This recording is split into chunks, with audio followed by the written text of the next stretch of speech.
Good evening sir. अर्चना, हमने वो भी भिजवा दिया है सुबह वाला जी जी जी, हाँ, मिल गया सर, मुझे मिल थैंक गया। यू सो चलिए मच ठीक जी। है।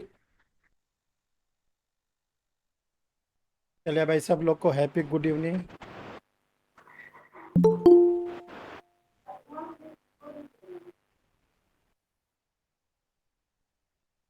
सर एक चीज पूछना था। हाँ, बोलो बोलो सर बोलो कह रहे थे बोलो। कि सर नॉर्मल पर्सन विधानसभा सत्र का वो प्रोसीडिंग देख सकता है कि नहीं? नहीं, जब तक कि सभा का स्पीकर परमिशन दे दे, और वो भी गैलरी में बैठकर। Good evening sir. ऐसे नहीं। Good evening, good evening. Sir आज एक यूनिवर्सिटी का देख रहे थे, वहाँ के मतलब स्टूडेंट गए थे तो वो लगाए हुए थे प्रोसीडिंग। हाँ, तो परमिशन लेके अगर गए होंगे ना, वहाँ पर गैलरी बनी रहती है। गैलरी में बैठकर प्रोसीडिंग जो लॉ के स्टूडेंट होते हैं उनके लिए होता है। ठीक है, लेकिन वो भी विधानसभा के स्पीकर की रिटन परमिशन होनी चाहिए। बाकी आउटसाइडर कोई नहीं जा सकता। आउटसाइडर के रूप में कौन जा सकता है? Advocate general. Advocate general. और लोकसभा में जा सकते हैं अटॉर्नी जनरल। ठीक है। चलिए देखिए, आज आप लोग का जो पेपर है वो टॉपिक है वो आप लोग का क्राइम। देखिए, क्वेश्चन एराइज होता है कि क्राइम और ऑफेंस, दो वर्ड ऐसे हैं जिसको लोग बिल्कुल एक समझते हैं कि क्राइम और नमस्ते ऑफेंस सर। एक है। नमस्कार। लेकिन ये ध्यान रखिएगा, क्राइम और ऑफेंस अलग अलग।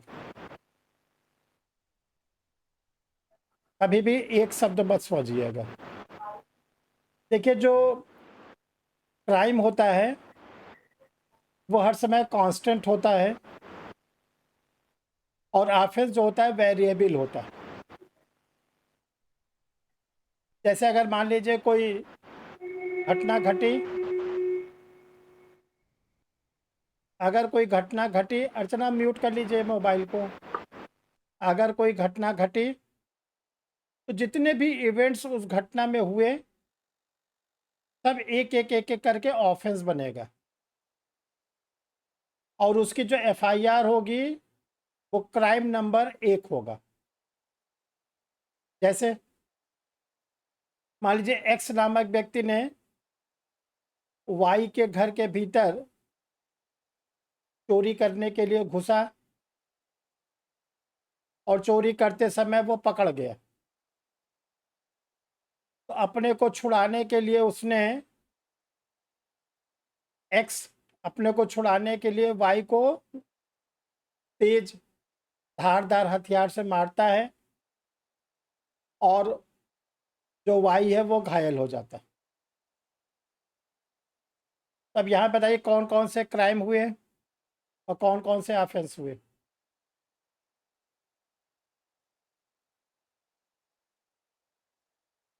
क्या क्या हुआ, किसकी किसकी एफआईआर होगी?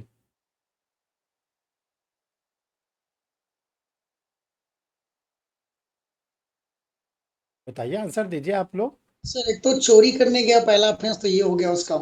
अच्छा, और दूसरा उसने सामने वाले व्यक्ति को क्षति पहुंचाई, सेकेंडली ये हो गया। तो छत का कौन सी धारा लगेगी? सर वो छत के ऊपर डिपेंड करता है, नॉर्मल तीन है सौ क्रिमिनल्स। तेईस अरे, सर 323। 300। 325 कह रहे हैं मोहित भाई। सर ग्रीवियस हर्ट है तो 325 है, और सर केवल सिंपल हर्ट है तो 323। और लोग बताइए।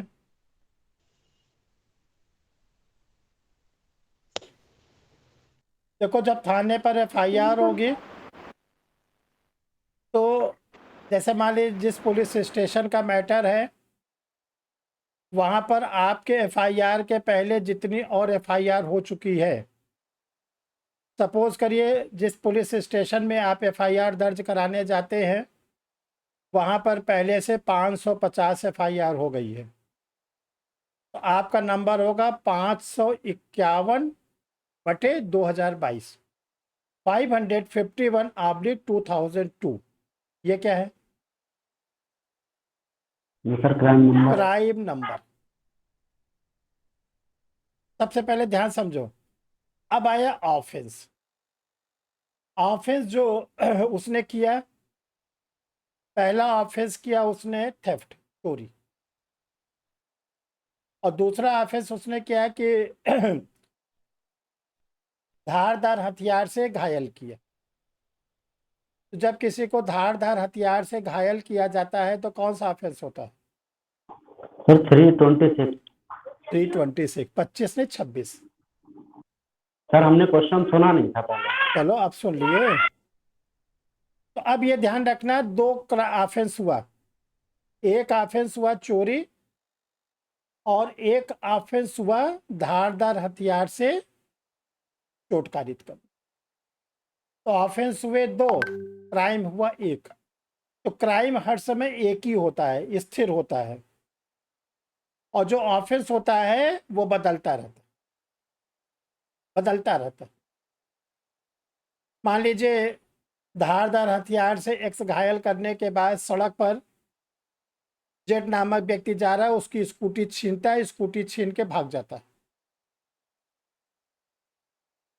एक और ऑफेंस किया। अब ये कौन सा ऑफेंस है? सर लूट होगा। जेड नामक व्यक्ति की स्कूटी छीना और स्कूटी छीन कर लेके भाग गए। अब एक अपराध और उसने कर दिया, ऑफेंस, और उस ऑफेंस का नाम है रॉबरी, लूट। क्राइम नंबर एक, क्राइम नंबर एक, ऑफेंस अलग अलग। सबको समझ में आ गया? किसी को दिक्कत हो तो बता दो। अब देखो, ये तो अपने आप, क्योंकि दोनों को लोग बोलचाल में अपराध अपराध बोलते हैं, आपको क्या करना है, इसको ऑफेंस और क्राइम के रूप में ध्यान रखना। देखो, जो ऑफेंस है उसका सही सही अगर नाम है अक्रेंस, अक्रेंस, अक्रेंस क्राइम, अक्रेंस क्राइम। लेकिन आप लोग क्या करो, ये ध्यान रखना कि जो अक्रेंस है उसको ब्रैकेट में लिख लो ऑफेंस, और जो क्राइम है उसको तो आप लिख लो अपराध।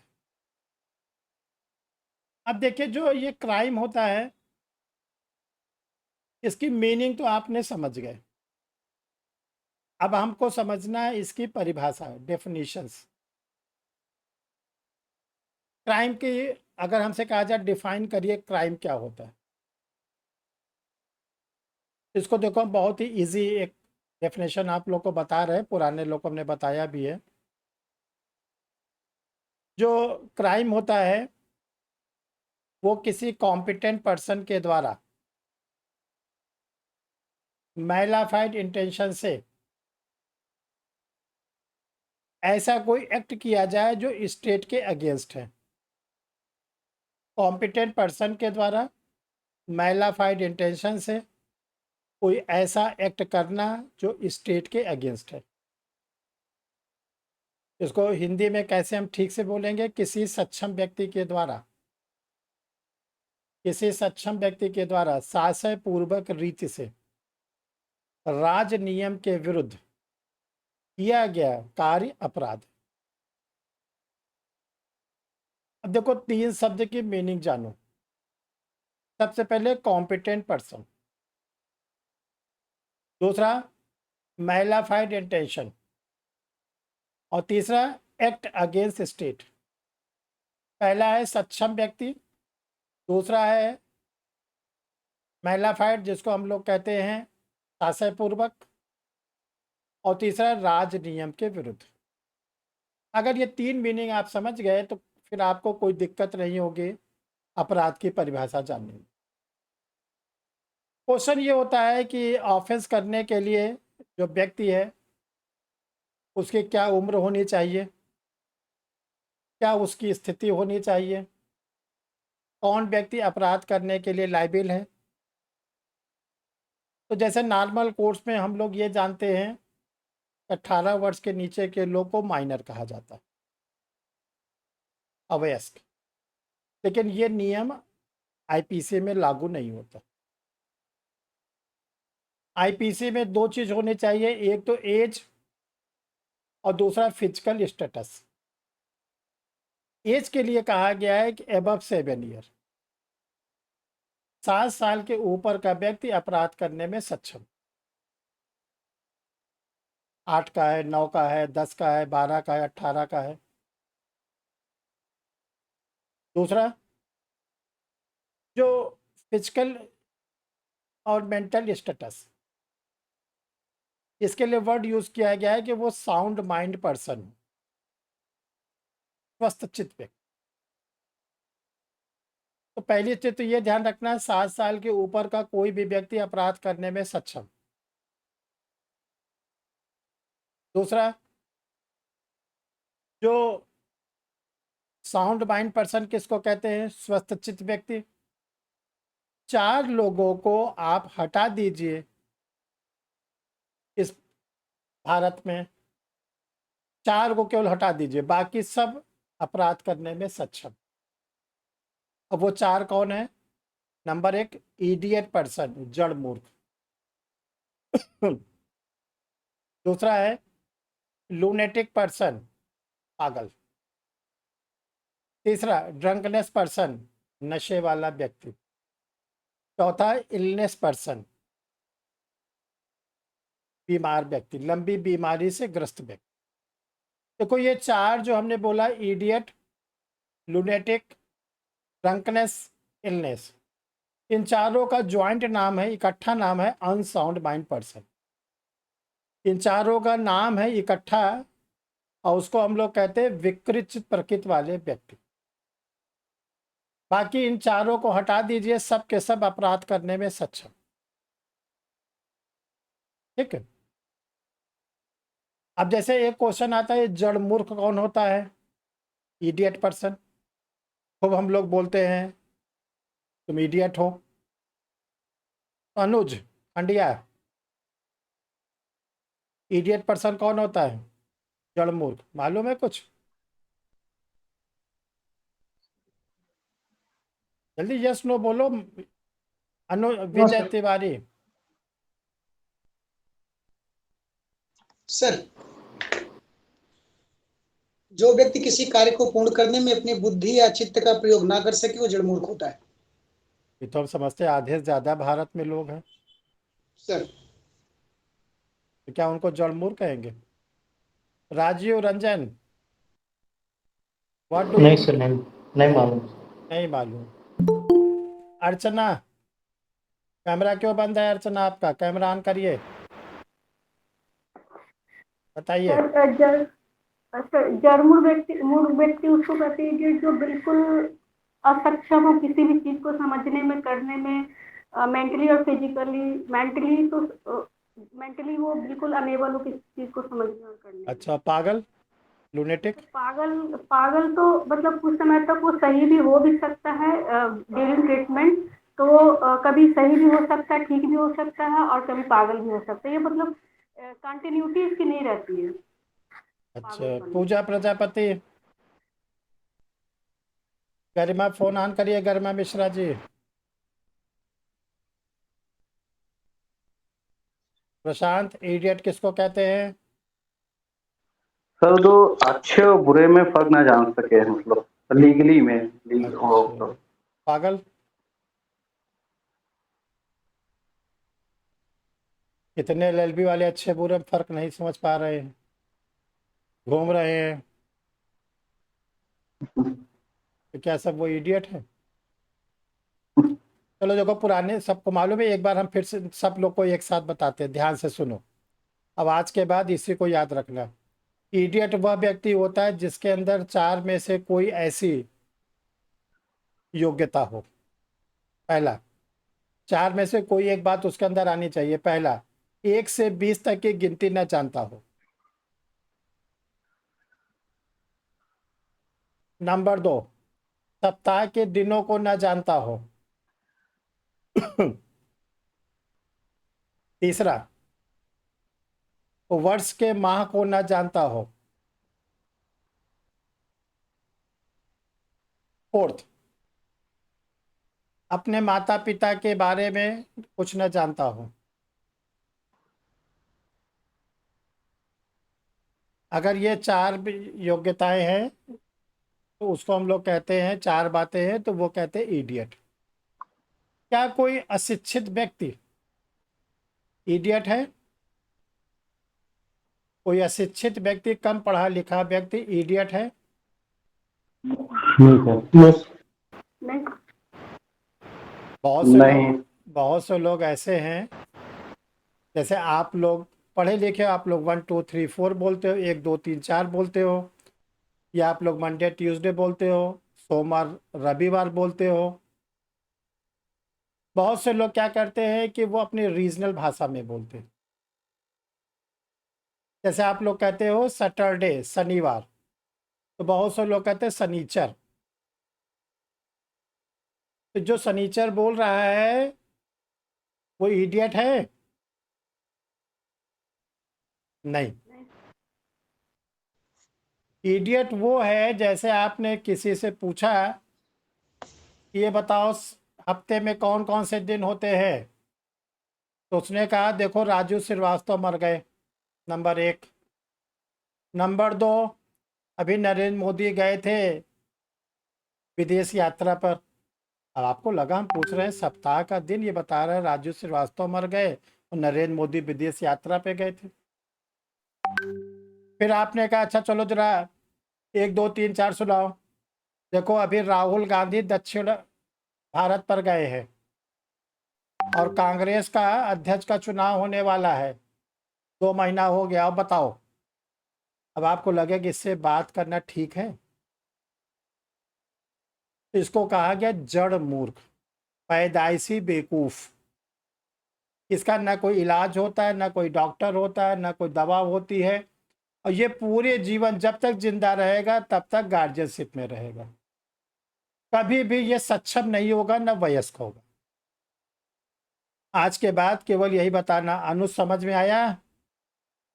आज के बाद जो बताया Yes, गया है वही समझना। रिकॉर्डेड वीडियो को 2 बार 4 बार देखना जब तक समझ में ना आ जाए। अब दूसरा जी। आता है पागल। देखो पागल किसको कहते हैं? देखो पागल वह व्यक्ति होता है जो किसी बीमारी की वजह से, किसी चोट की वजह से, कोई ऐसी घटना सुना जिसके कारण उसकी पिट्यूटरी ग्लैंड्स, जो मास्टर ग्लैंड होती है जिसको हम लोग कहते हैं पीयूष ग्रंथि, वो डैमेज हो गई। पूजा पीयूष ग्रंथि कहाँ होती है? पूजा प्रजापति। पिट्यूटरी ग्लैंड्स कहाँ होती है? नहीं पता सर। ये जहाँ पे चुटिया बांधते हो, चुटिया है कि नहीं है? जी सर है। हाँ, तो अभी क्लास के बाद उसको देखना, ज़्यादा जोर से ना मारना, वहीं पर है। उस पोर्शन को बायोलॉजी में कहते हैं सेरिबलम। उसी जगह पे हम लोगों का, जिसको दिमाग कहते हो, मस्तिष्क कहते हो, माइंड कहते हो, वहीं पर सुरक्षित है। ठीक है? तो जो किसी का डैमेज हो गया, तो डैमेज हो गया जिस कारण वो अच्छा बुरा को नहीं समझ पा। आप देखते होंगे बहुत से ऐसे लोग हैं जो गंदे संदे कपड़े पहने रहते हैं, सड़कों पर लेटे रहते हैं, नालियों में लेटे रहते हैं। कभी देखा सड़कों पर? हम लोग तो गंदे पानी में पैर भी नहीं रखते। किसी कारण से अगर पैर पड़ गया तो पहले हम अपने पैर को साफ करते हैं। हम लोग गंदे कपड़े नहीं पहनते, कोशिश करते हैं साफ सुथरे कपड़े पहने, क्योंकि वो व्यक्ति क्या है, ये सोचने समझने में असमर्थ है, क्या अच्छा क्या बुरा। तो ऐसे लोगों का इलाज होता है, और उसी के लिए जो होता है, आप लोग कहते हो कि आगरा का मेडिकल कॉलेज, यूपी में आगरा का मेडिकल कॉलेज जो है वो सबसे अच्छा माना जाता है पागलों के इलाज के लिए। भारत में जो सबसे अच्छा माना जाता है वो रांची, झारखंड में। ठीक है? तो पागलों का इलाज होता है। अब आज से समझ में आया? अब हम चाहते हैं कि आप लोग एक स्टैंडर्ड आंसर दिया करो, ठीक है ना? हमको सब मालूम रहता है, किसको किसको मालूम है, किसको किसको नहीं मालूम। आज तक किसी नए स्टूडेंट ने कभी नहीं बताया। हाँ, जिसने पढ़ लिया वो बता दिया। तो आज इसीलिए हमने सबको फिर से बता दिया, ये आप लोग हर समय याद रखें। तो देखो सक्षम व्यक्ति कौन है अपराध करने के लिए? 7 वर्ष के ऊपर, और दूसरा ये जो 4 लोग ना हो, नशे वाला ना हो, लंबी बीमारी से ग्रस्त वाला ना हो, जड़ मूर्ख ना हो और पागल। अब आता है सास है, जिसको कहते हैं मैलाफाइड इंटेंशन। देखिए हम लोग के जो मानव हम लोग हैं, हम लोग के मानव के अंदर 3 प्रकार का इंटेंशन होता है, आशय। ठीक है, हम लोग चाहे सोते रहे चाहे जागते रहें, 2 आर्गन्स कभी भी हम लोगों के नहीं सोते। पहला तो दिमाग, सोते हो तब भी सपना देखते हो, और दूसरा है हार्ट, पंप करता रहता है, चलता रहता है। अगर रुक गया एक में, दोनों में से कोई, कश्यप रुक गया तो क्या होगा? तो आदमी अदेत हो जाएगा। घर वाले उठा के बेड से नीचे, कहन चलो अब इसको ले चलो, इसका खत्म, राम फटाफट नाम तक। फटाफट बताया, अरे भाई मिट्टी हो गई, अरे वो चले गए, वो अब नहीं रहे। और जिंदा में चाहे कोई ना आया हो, जिंदा में कोई ना पूछा, सब आ गए, अरे बहुत अच्छे व्यक्ति थे, अभी कल रात में बात हुई थी, और ले गए जला फला के फुर्सत किए, और 2 घंटे बाद, 2 दिन बाद, 4 दिन बाद उसी की प्रॉपर्टी को लेके घमासान। यही मानव जीवन है। ठीक है, तो 2 प्रकार का, देखो 3 प्रकार का आशय हम लोग के दिमाग में चलता है। पहला तो 24 घंटे अच्छे अच्छे अच्छे अच्छे अच्छे, वो कभी गंदा नहीं सोचता, हर समय अच्छा सोचता। आप में से कौन कौन ऐसे हैं जो 24 घंटे अच्छे अच्छे सोचते हैं? उस दाल में काला लग रहा है। कोई नहीं, ना हम है ना आप लोग हो, आज से जान लो, अपनी बड़ाई कोई न मत करो, क्योंकि वो लोग पृथ्वी पर रहते ही नहीं। जो सर लोग अच्छा मनुष्य अच्छा व्यक्ति अच्छा अच्छा सदैव सोचते सच्चाई हैं, देखो हम लोग क्या हैं, मनुष्य, मानव, और वो क्या है, महापुरुष। तो जो महापुरुष होते हैं, जो महान आत्मा होती है, जिसको लोग कहते हैं महात्मा, हम लोग के अंदर आत्मा है, उनके अंदर है महान आत्मा। तो जो सच में महात्मा है, महापुरुष है, उनको संसार से कोई मतलब नहीं, ना उनको एसी कार चाहिए, ना एसी घर चाहिए, ना उनको बढ़िया खाना, वो अपना जहाँ पर भी पड़े हैं पड़े, उनका कोई संसार से लेना देना नहीं होता। ठीक है, तो वो हर समय अच्छा अच्छा सोचते हैं, जिनकी संख्या सतयुग में 100%, त्रेता में 90-10 हो गया, द्वापर आते आते 80-20 हो गया। जो सतयुग था उसमें 100% अच्छे लोग थे। जब दूसरा युग आया, त्रेता युग, तो उसमें 90% अच्छे, 10% गंदे, जैसे रावण वगैरह थे। फिर इसके बाद जब द्वापर युग आया भगवान कृष्ण का, तो ये रेशियो हो गया 80-20, क्योंकि कंस भी आ गए थे और कौरव भी आ गए थे। और कलयुग में कितने हैं अनुज, कितने अच्छे परसेंट है, कितने गंदे? 10%। 10% गंदे। 80-20 10% अच्छे हैं। हाँ प्रशांत, क्या बता रहे हो, क्या परसेंट अच्छे हैं कलयुग में? सर 10% बस। 5%, 95% दुष्ट आत्मा घूम रही है। अभी डिस्ट्रिक्ट कोर्ट जाओ, हाई कोर्ट जाओ, इतने मुकदमे पूछो मत, मुकदमों का भीड़, लड़ाई झगड़ा, भाई भाई लड़ रहा है, हाँ भाई भाई लड़ रहा है, बाप बेटे लड़ रहे हैं। जरा कभी कोर्ट जाके देखो, पति पत्नी लड़ रहे हैं, तलाक का मुकदमा, न्यायिक पृथक्करण का मुकदमा, मचा हुआ है घमासान। ठीक है, तो रेशियो इस समय हो गया 95, और 5% लोग शांति से अपना जीवन व्यतीत करते हैं, जो मिल गया अपना सब कुछ ठीक, लड़ाई झगड़ा का नहीं करते। तो आप लोग 5% में हो, ठीक है ना, खुश हो जाओ जल्दी से। तो अब देखो, दूसरा वो व्यक्ति होता है जो अच्छा भी सोचता है बुरा सोचता है, इसी में हम लोग आते हैं। किसी ने हमारी तारीफ कर दिया, अरे पूछो मत, हम एकदम खुश हो गए। और किसी ने हमारी बुराई कर दिया, गुस्सा आ गए। और सबसे पहले उसका सोशल मीडिया पे हमने ब्लॉक कर दिया, अब इससे बात नहीं करेंगे, मोबाइल उसका ब्लॉक, आज से बातचीत बंद। ये मानो जो। और तीसरा वो व्यक्ति होता है जो 24 घंटे गंदा गंदा गंदा सोचता है। उसी में आते क्रिमिनल, उसी में आते हिस्ट्री सीटर, उसी में आते नक्सलाइट, उसी में आते आतंकवादी। तो देखो, जो महान आत्मा है उनके ऊपर कभी कोई न ट्रायल चलता है, ना कोई मुकदमा होता है, ना कभी वो FIR। जो रजिस्टर्ड है, आतंकवादी है, नक्सलवादी है, वो तो ऑलरेडी या तो जेल में है या तो रोजाना कोर्ट बुलाए जा रहे हैं। बीच में आते हम लोग। तो जो शासन पूर्वक रीत है, कोर्ट ये जानना चाहता है कि जिस समय इसने ऑफेंस किया था उस समय इसका मेंटल स्टेटस क्या था। इसी को बोलते हैं, अगर उस समय ये स्वस्थ चित्त था, इसके बाद अपराध किया, तो इसके खिलाफ FIR जो हुई है, इसका ट्रायल चलेगा। तीसरा, राज नियम के विरुद्ध। देखो, भारत सरकार ने सभी कानून हम लोगों के लिए बना दिया। आप लॉ ग्रेजुएट हैं, आपके ऊपर ज़्यादा बड़ी जिम्मेदारी है कि कानून का ज्ञान रखिए। जो लॉ ग्रेजुएट नहीं है, कम पढ़े लिखे हैं या अनपढ़ है, उनको भी कानून की जानकारी रखना चाहिए।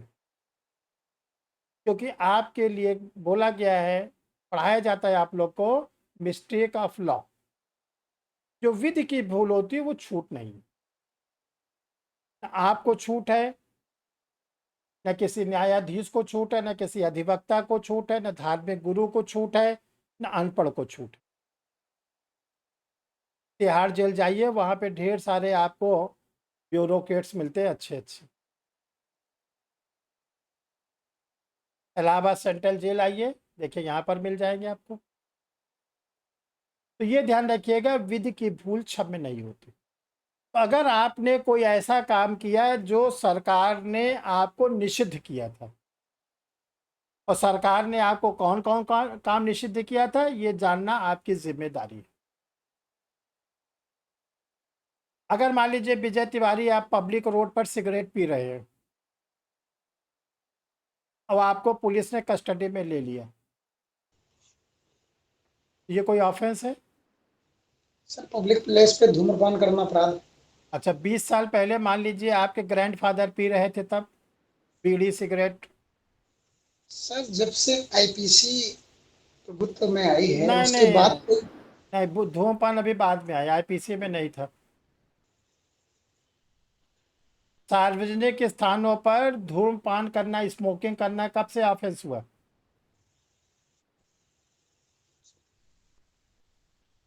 पहले तो जितने भी सॉफ्टिकेटेड लोग होते थे, डॉक्टर लोग तो सिगरेट सिगार पी पी के ही पेशेंट को देखते थे। लेफ्ट हाथ में सिगरेट, राइट हैंड में प्रिस्क्रिप्शन। हम लोग तो देखते थे, डॉक्टर लोग तो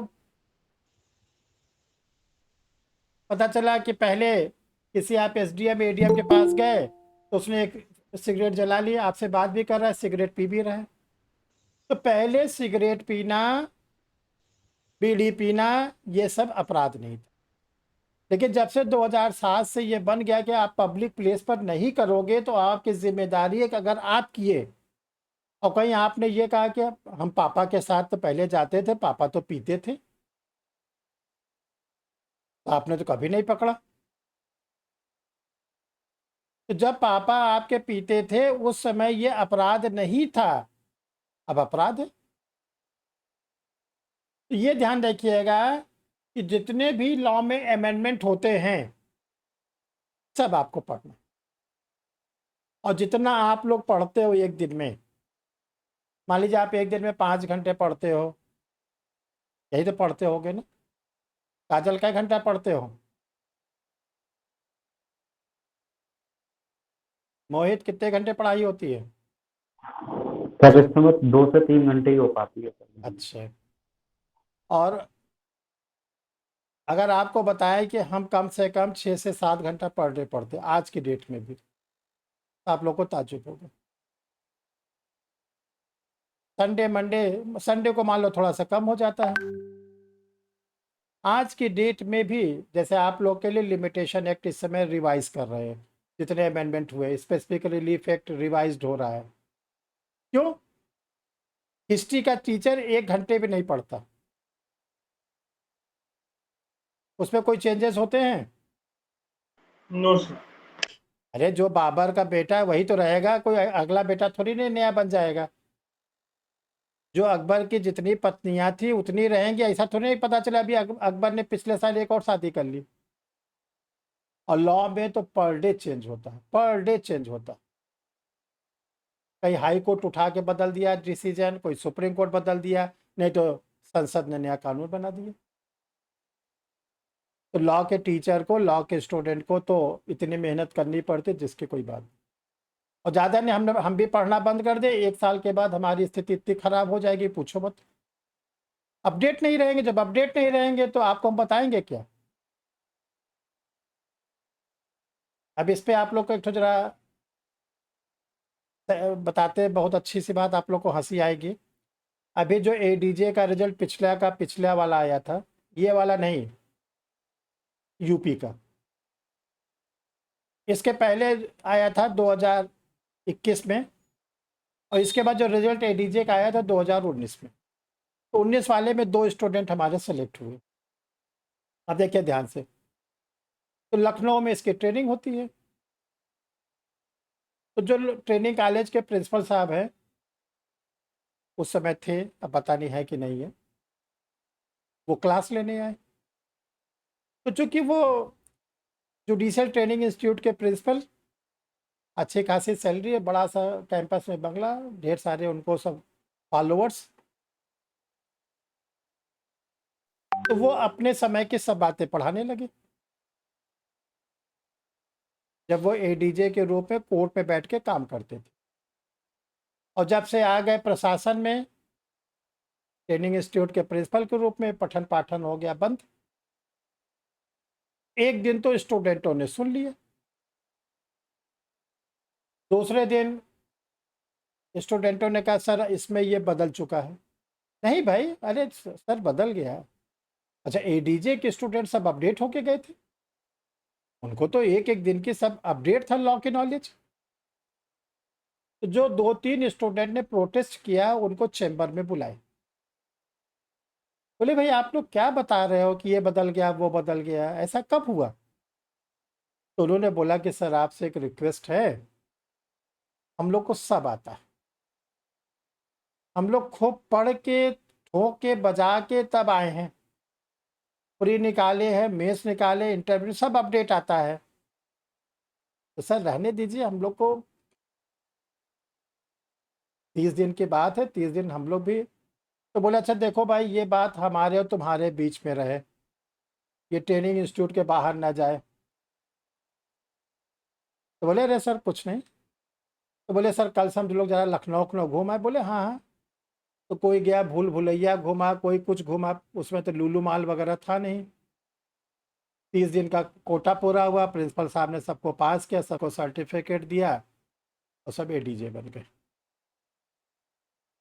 इसका रीज़न केवल इतना था कि वो अपने को अपडेट नहीं किए थे। तो जिस फील्ड में आप लोग जाना चाह रहे हो, चाहे एपीओ के रूप में, चाहे सिविल जज के रूप में, चाहे एडीजे के रूप में, ये भूल जाना है कि कमीशन निकालने के बाद नहीं पढ़ना है, कमीशन निकालने के बाद भी पढ़ना है।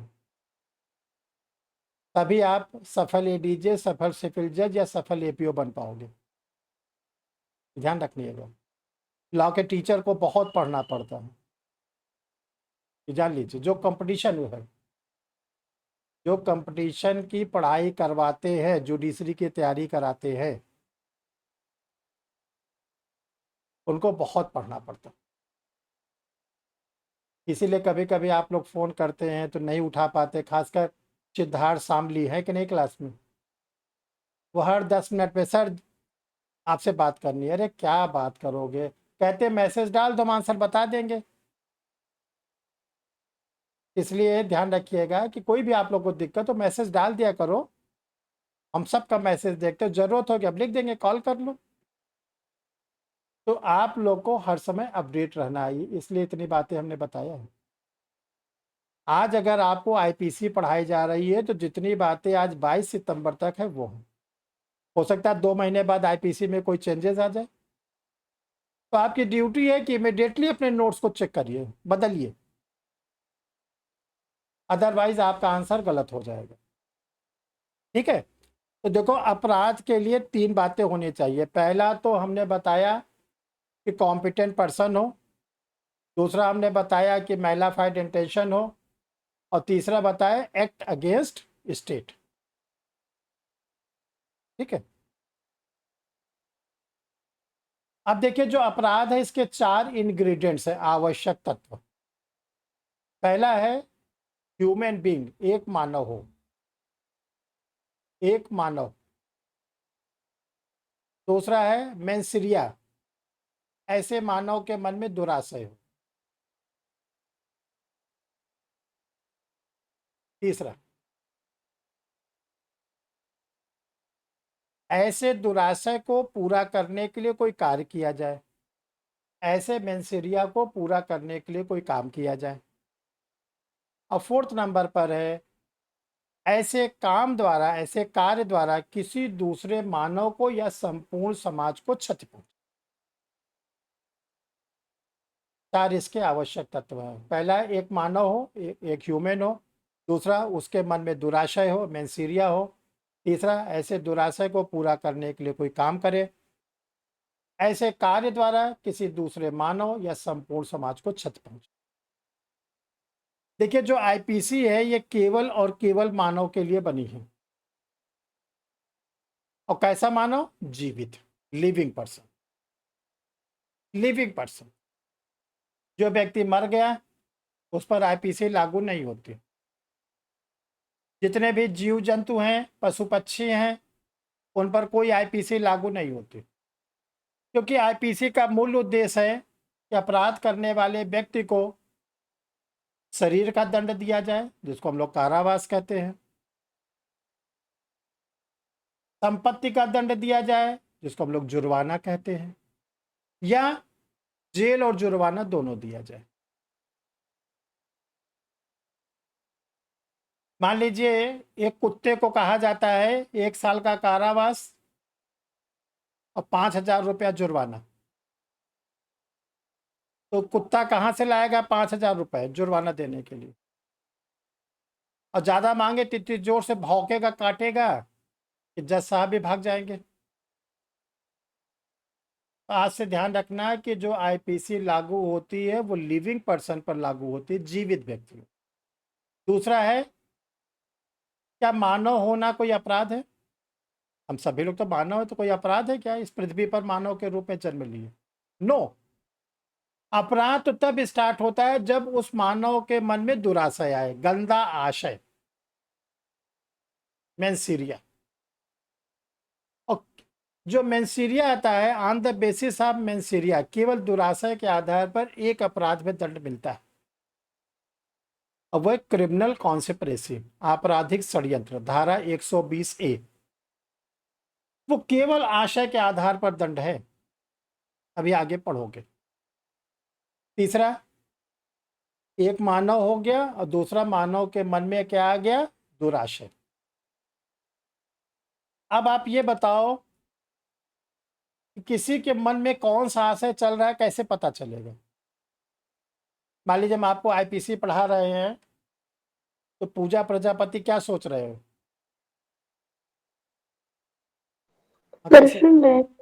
तो आप बोल रहे हो ना, लेकिन मान लो आप सोच रहे हो कि सर ने एक दवा बोली थी, अभी तक लिया नहीं, कहीं सर पूछ न ले। तो आपके मन में, आप किसी के, आप नहीं, आपके घर में जो कोई बैठा उसके मन में क्या चल रहा है आप कैसे पता लगाओगे? नहीं लगा सकते। इसके लिए कहा गया तीसरा आवश्यक तत्व पूरा। क्या तीसरा है? ऐसे मानव के द्वारा कोई काम किया जाए। जब हम लोग का मन मस्तिष्क दूषित होता है, गंदा होता है, मैलाफाइड होता है, और जिसके लिए आईपीसी वर्ड यूज किया गया, मेंसिरिया, दुराशय, वो जब हम एक्ट करेंगे सामने आ जाएगा, जब हम एक्ट करेंगे तो सामने आ जाएगा ना। और चौथा आवश्यक तथ्य क्या कहता है, ऐसे कार्य द्वारा किसी दूसरे मानव या संपूर्ण समाज को क्षति पहुंचे। चौथा पॉइंट भूलना मत, ये हर समय याद रहना चाहिए। ऐसे मानव के द्वारा जो कार्य किया जाए उससे दूसरे व्यक्ति को या संपूर्ण समाज को क्षति पहुंचे। गौरव समझ में आ रहा है? मान लीजिए Yes, sir. गौरव एक्स नामक व्यक्ति अपने सर के बाल को तेजी से खींच रहा है, एक्स ने कौन सा अपराध किया? सर कोई नहीं। कोई नहीं। अर्चना आप ये बताइए, आवाज आ रही है?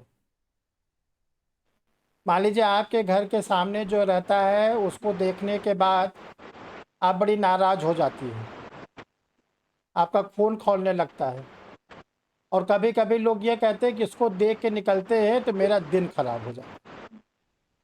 ये कौन सा अपराध है?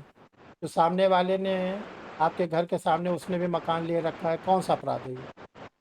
तो ये कोई अपराध नहीं है। क्यों? आपका खून खौल रहा है, आपका दिमाग खराब हो रहा है, आपका काम नहीं हो रहा है।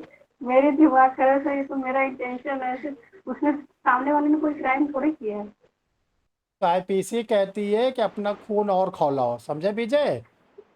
और खौलाओ, हम तुम्हारी कोई मदद नहीं करेंगे। ये बताओ, जब आपने जहां मकान लिया है तो सुबह किसका चेहरा देखोगे? बोलो, जब आप घर से बाहर निकलोगे तो सबसे पहले कौन दिखाई पड़ेगा? सामने वाला। सामने वाला। अच्छा, मान लो सामने वाला गए, इनको देखते हैं तो मेरा खून खौलता है। इसीलिए कानून एक लॉ बना हुआ है, इंडियन ईजमेंट एक्ट, भारतीय सुखाधिकार अधिनियम। इसमें कहा गया है कि अड़ोसी से, पड़ोसी से, अगल से, बगल से सबसे अच्छे रिश्ते रखो। जब पढ़ाने का मौका लगेगा तो बता देंगे, अभी थोड़ा समझा दे रहे हैं। तो इंडियन ईजमेंट एक्ट बनाया गया है कि सुख पूर्वक रहने का अधिकार। इसी चीज को कैश कर लिया किसने? श्री श्री रविशंकर जी, नाम सुना होगा आप लोगों ने ना। जी जी। उन्होंने बताया आर्ट ऑफ लिविंग, जीने की कला। तो जीने की कला आज से 200 साल पहले ब्रिटिशर्स बना गए थे, इंडियन ईजमेंट एक्ट। तो अगर हम इंडियन ईजमेंट एक्ट के अकॉर्डिंग कहा गया है, जैसे बोलचाल में कश्यप लोग क्या कहते हैं, भाई देखो कुछ भी होगा सबसे पहले तो पड़ोसी आएगा ना। ये बड़े बुजुर्गों ने क्यों समझाया? Yes sir. क्यों समझाया? इसलिए समझाया कि जहां आप रहते हो उस सराउंडिंग में लोगों से अच्छे बिहेव करो, तो आपसे बिहेव करेंगे। तो जब वो आपसे बिहेव करेंगे, आप उनसे बिहेव करोगे, तो कभी भी आपको नाराजगी नहीं होगी। इसको चाहे आप आईपीसी के करो, चाहे इंडियन ईजमेंट एक्ट से समझो, और चाहे आध्यात्मिक गुरु जो आर्ट ऑफ लिविंग को प्रचार कर रहे हैं उनसे समझो, सब बात एक ही है। अपना बाल खींचना कोई अपराध नहीं, सामने वाले को देख के आपको नाराजगी होती है, कोई अपराध नहीं। अब जरा राजीव, हमें आप ये बता दो कि अगर आपने सुसाइड किया, कंप्लीट हो गया, दंड मिलेगा? नहीं सर। नहीं, क्योंकि अब वो लिविंग पर्सन नहीं रहे। अच्छा, बच गए तब क्यों दंड मिलता है, आप बताएं? शरीर तो आपका है। क्योंकि सर स्टेट के अगेंस्ट आपने वर्क करा है। भाई शरीर तो आपका है ना, आप चाहे सेविंग करिए, शरीर आपका है, लेकिन आप जो है स्टेट के सिटीजन है ना, तो आपको सुसाइड। इसमें एक्यूज कौन है? अटेम्प्ट टू सुसाइड में एक्यूज कौन है? अभियुक्त। विक्टिम कौन? जिसने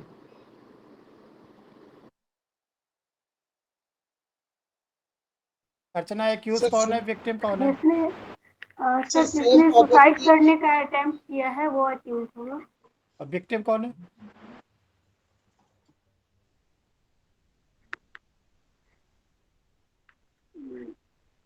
सुसाइड केस में तो विक्टिम नहीं होता है। विक्टिम नहीं होता तो एफआईआर कैसे होगी? बिना विक्टिम के एफआईआर होगी।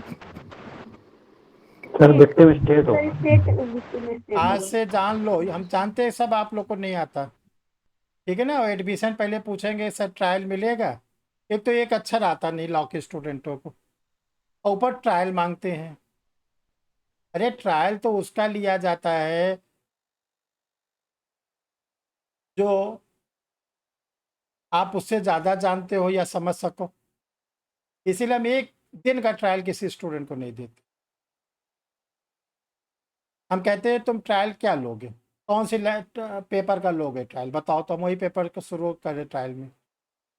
देखो इसमें क्या होता है, ये शरीर किसका है, ये जो आपका शरीर है किसका है, स्टेट का। स्टेट का। क्या आप स्टेट मतलब भारत सरकार, स्टेट का मतलब यूपी एमपी बिहार मत जोड़ना। क्या भारत सरकार की अनुमति के बिना इस शरीर को लेकर दूसरे देश में जा सकते हैं? No sir. इस शरीर को लेकर आप भारत सरकार की अनुमति के बिना किसी दूसरे देश में जा सकते हैं? नहीं। Visa passport, visa passport. तो गवर्नमेंट ऑफ इंडिया ने आपके काउंटिंग किया है, जनगणना, और इसी जनगणना को हमारे प्रधानमंत्री जी बोलते रहते 130 करोड़, पहले बोलते थे 125 करोड़, अब हो गए 130 करोड़।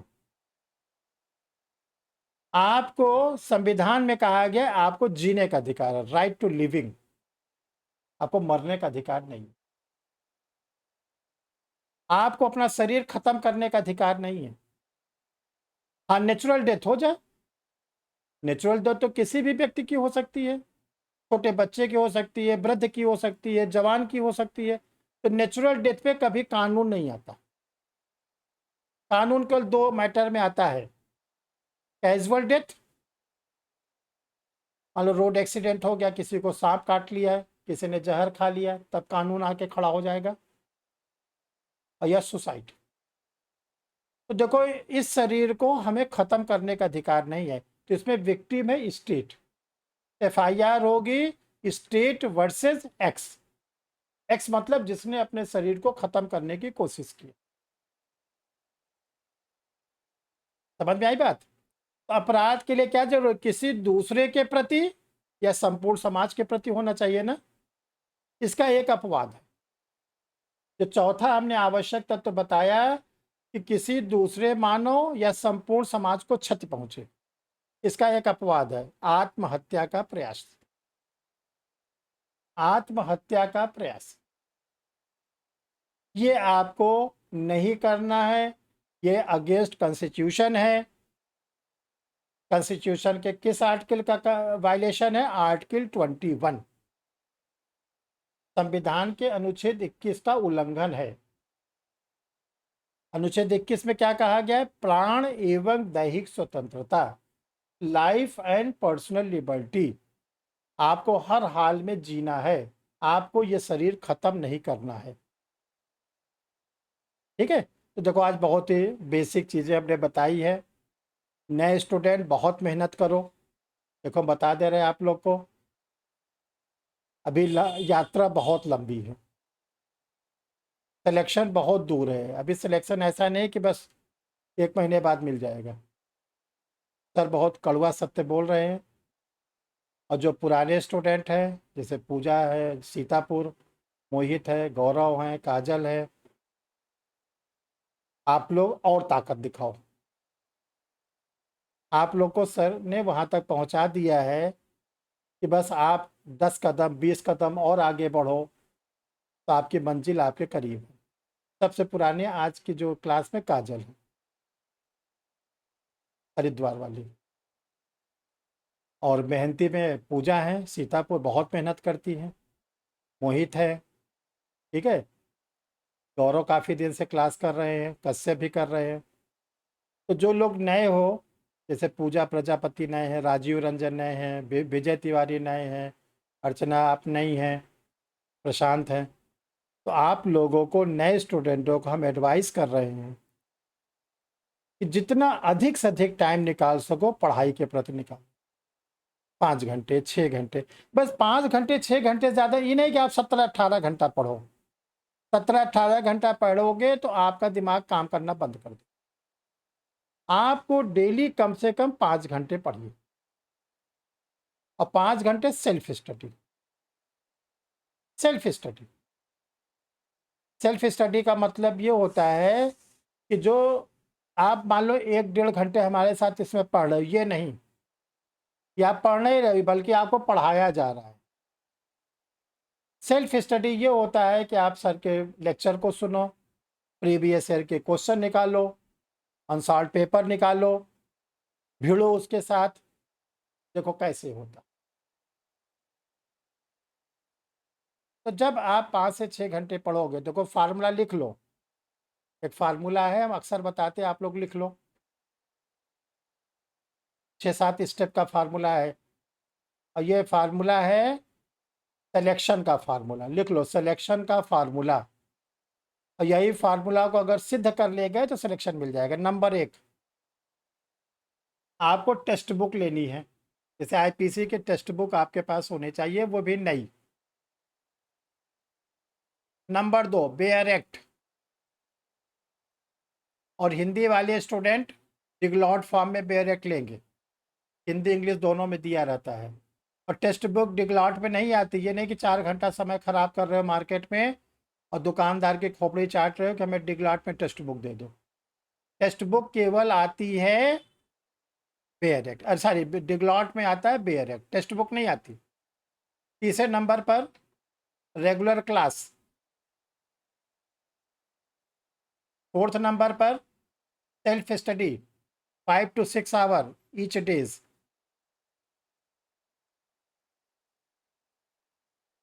6 नंबर पर प्रीवियस ईयर के क्वेश्चंस।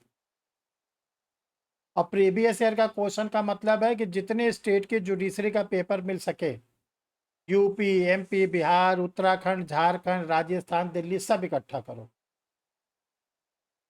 जितने हिंदी के बेल्ट हैं, अब तमिलनाडु, केरल का ज़रूरत नहीं इकट्ठा करने की। वो अगला step, honourable high court, supreme court के current cases. Honourable high court, supreme court के करंट केसेस। अगला नंबर, पार्लियामेंट के द्वारा जो भी अमेंडमेंट किया जाता है लॉ का प्रोविज़न।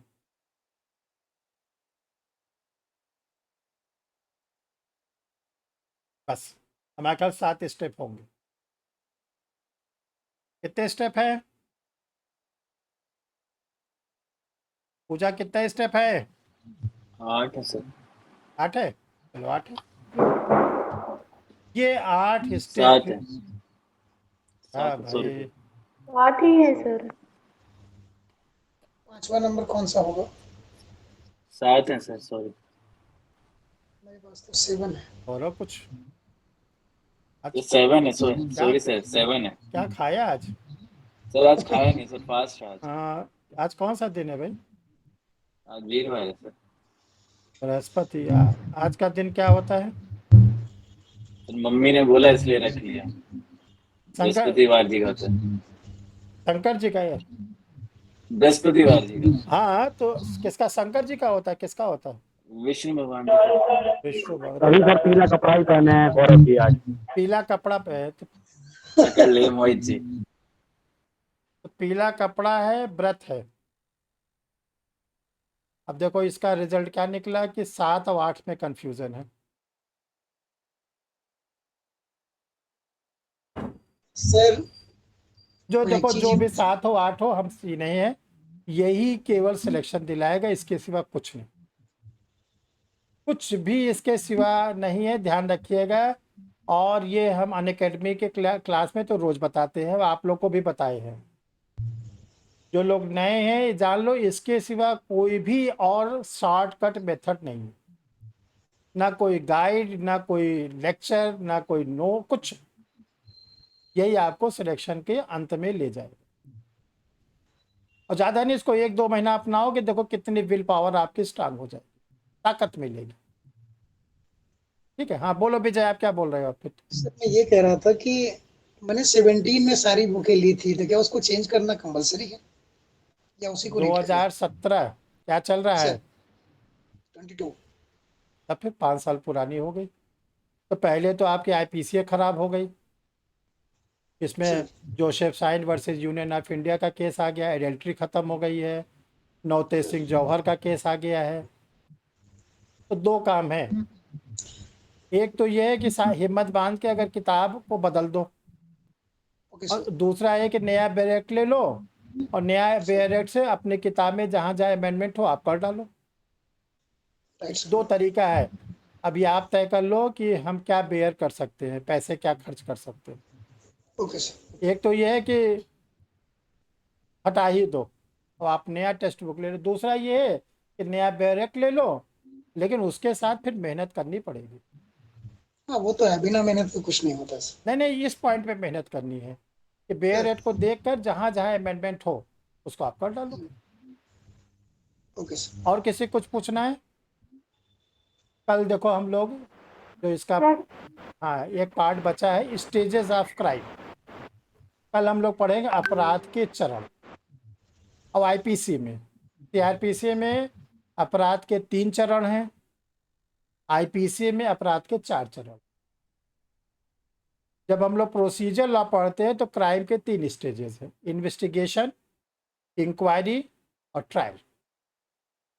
जब हम लोग सब्सटेंटिव लॉ पढ़ते हैं तो क्राइम के 3 स्टेजेस हैं, इंटेंशन, प्रिपरेशन, अटेम्प्ट और कंप्लीट ऑफ द ऑफेंस या कमीशन। तो ये ध्यान रखिएगा, सब्सटेंटिव लॉ के 4 स्टेजेस क्राइम के और प्रोसीजर लॉ के 3 स्टेज। चलिए अर्चना बताइए आप क्या है? सर मेरे पास 2019 का है तो चल जाएगा या बेयर एक्ट न्यू लेना पड़ेगा? बात तो एक आईपीसी का 19 का है। देखिए आपके ऊपर भी यही बात लागू होती है जो हमने अभी विजय को बताया। देखो अमेंडमेंट तो किताब में होता ही होता है, खासकर क्रिमिनल लॉ में और कॉन्स्टिट्यूशन में। जैसे आपका इंडियन कॉन्ट्रैक्ट एक्ट अगर पुराना है चल जाएगा, क्योंकि इंडियन कॉन्ट्रैक्ट एक्ट में बहुत अमेंडमेंट नहीं होते, लॉ ऑफ टॉर्ट्स में बहुत अमेंडमेंट नहीं होते। वो सब नहीं वाली है सर, 2022 की है। बेयर रेट तो आप ले ही लो 2022 की, क्योंकि होता क्या है कि मान लीजिए कोई पॉइंट छूट गया वही एग्जाम में आ गया। क्योंकि एग्जामिनर क्या करते हैं, जो नया लेटेस्ट होता है उसको जरूर डाल देते हैं पेपर में, उन्हें तो इंटरव्यू में पूछेंगे आपसे, नहीं तो आपसे इंटरव्यू में पूछेंगे ना। इसलिए बेस्ट रहेगा कि बेयर रेट तो आप नया ले लो। और किसी कॉन्स्टिट्यूशन का बेयर एक्ट, कॉन्स्टिट्यूशन का सर एक इंडिया गवर्नमेंट पब्लिकेशन से आता है, भारत सरकार की पब्लिकेशन से हाँ ले डायरेक्ट आती लीजिए है। ले लीजिए, डिगलॉट रहना चाहिए। देखिए कॉन्स्टिट्यूशन में क्या होता है, बहुत सी बातें बदलती रहती हैं और हर 6 महीने के बाद बहुत ज़्यादा परिवर्तन हो जाता है कॉन्स्टिट्यूशन में। जैसे अभी एंग्लो इंडियन का नॉमिनेशन खत्म हो गया संविधान के अनुच्छेद 104 के द्वारा। अब उसका प्रभाव कहाँ कहाँ पड़ा? गवर्नर के पावर पर पड़ा, प्रेसिडेंट के पावर पर पड़ा, लोकसभा पे पड़ा और विधानसभा पे पड़ा। तो हम तो पढ़ा ही देंगे, हम तो सब करा ही देंगे, लेकिन आप लोग के पास लेटेस्ट रहे तो ज़्यादा अच्छा। और कोई प्रॉब्लम? सर बोलिए बोलिए बोलिए। सर ये केसेस को कैसे कंपाइल करेंगे सर, ये थोड़ा हमको प्रॉब्लम होता है सर, जो जजमेंट जो आता है। देखिए ऐसा है कि जो जिस दिन तक क्लास रहेगी उस दिन तक के तो हम बताते रहते हैं। आगे के लिए बेस्ट इसका तरीका ये होता है कि जो हाई कोर्ट और सुप्रीम कोर्ट की साइट को आप ले लीजिए गूगल पर, और इसको एक हफ्ते में एक दिन सर्च करिए। जैसे पहले संडे है, संडे को साइट खोलिए और उस पर बोलिए, ठीक है ना, कि current case laws decided by honourable Supreme Court. मेहनत करनी पड़ेगी। तो आप क्या करो, उसको देखो, और अगर और चाहते हो तो बोल दो उसमें सर्च करते समय current case law related to penal code, Indian penal code, तो केवल आईपीसी का पेनल कोड कहा जाए। देखो ये आपको जब तक इंटरव्यू नहीं, सिलेक्शन नहीं हो तब तक लगा रहना पड़ेगा। ऐसी बात को देखो, उस दिन हमने किरण से कहा था कि आप जरूर बता देना, आई थी ना वो जो राजस्थान में सेलेक्ट हुई है। और देखो यही काम उसने भी सर्च किया। इस ला पे पकड़ आप लोगों को बनानी पड़ेगी, समझ रहे सब लोग। पूजा केस ला सर्च किया करो, ठीक है ना। जी सर। हाँ, ये मत सोचो सर से जुड़ गए तब तो जज बन गए। जब तक आप खुद मेहनत नहीं करोगे, सर तो केवल एक रास्ता दिखाने वाले हैं। आप लोग को सेल्फ स्टडी जरूर करनी, करंट केसेस को जरूर पढ़ो। संविधान का है, आईपीसी का है, एविडेंस एक्ट में अगर कोई चेंजेस हुआ है, ठीक है। चलो कल फिर हम लोग मिलते हैं। Thank you dear students.